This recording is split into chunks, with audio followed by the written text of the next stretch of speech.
You're in the shower. And somewhere between washing your hair and just standing there, frozen, you've already won an argument with someone who doesn't even know they upset you. Or maybe you're driving, and suddenly you deliver the perfect response to something your manager said 3 weeks ago. Perfect timing. Perfect words. Everyone in that imaginary room quietly impressed. And then a horn snaps you back. And you realize you've been driving like you just won a Lifetime Achievement Award. Now here's the real question. Backhand index pointing right. What if those moments aren't just random, but a sign your brain is choosing a different reality? Backhand index pointing right. If you're into understanding how your mind actually works, hit subscribe. This channel breaks it down simply. Most people hear this and say, yeah, everyone daydreams. But this isn't that. This is when it stops feeling like a habit and starts feeling like a place you live in. And the strange part, from the inside, it doesn't feel like a problem. It feels like relief. So what's actually happening in your brain? There's something called the default mode network.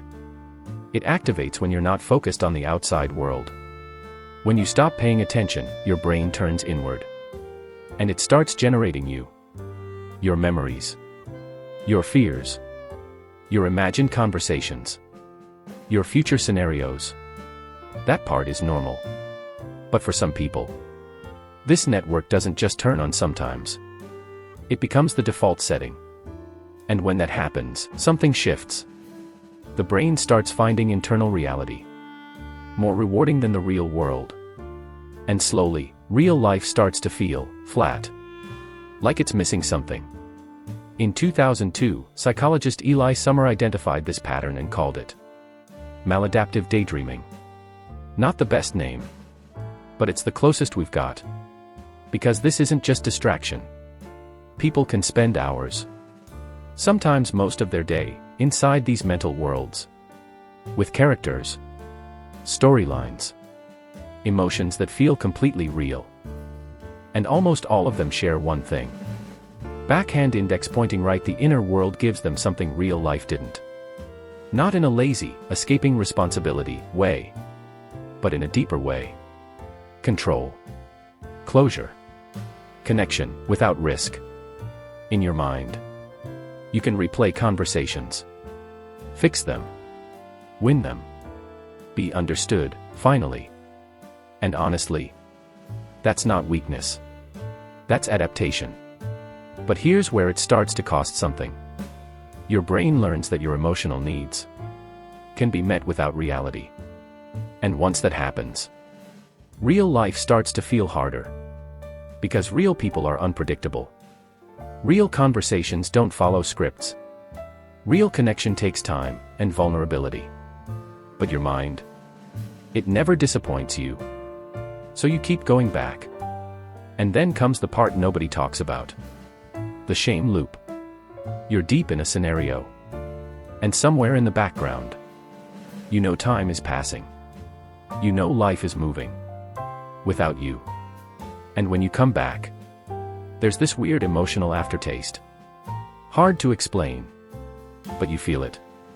And before you even process it, you're already drifting back again. That's how the cycle builds. The escape feeds the habit. The habit feeds the guilt. And the guilt pushes you back into escape. But here's the part most people get wrong. This isn't about creativity. It's not about intelligence either. The people most prone to this are usually highly emotionally immersive. The same people who get lost in music, feel movies deeply, experience emotions intensely. They didn't just imagine more. Backhand index pointing right, they felt more. So their mind built a place where those feelings were safe. And that matters. Because this wasn't the problem. It was the solution. Maybe at some point, real life didn't feel safe. Maybe connection felt uncertain. Or loneliness felt constant. So your brain did something incredibly smart. It built an exit. Now here's the important question. Backhand index pointing right, is it still helping you? Or is it slowly replacing your life? A lot of people hear this and immediately think, I need to stop this completely. But that's not the goal. And honestly, it doesn't even make sense psychologically. The goal isn't to kill your inner world. The goal is to understand it. Ask yourself, what does that imagined connection give you that you're not asking for in real life? What does that perfect conversation solve that you're avoiding outside? What are you rehearsing that you're scared to actually live? Because the truth is, if you can build entire emotional worlds in your mind, backhand index pointing right, that's not weakness. That's power. The problem isn't that you imagine deeply. It's that somewhere along the way, you learned that depth was only safe when it was invisible. So if this felt familiar, not interesting, but personal, like you had to pause for a second, just know this. Backhand index pointing right, nothing about you is broken. You adapted. Quietly. Privately. In a way nobody saw. Now the only question is, what are you going to do with that ability? If this hit deeper than expected, drop a "real" in the comments. And if you want more content like this, subscribe and stick around.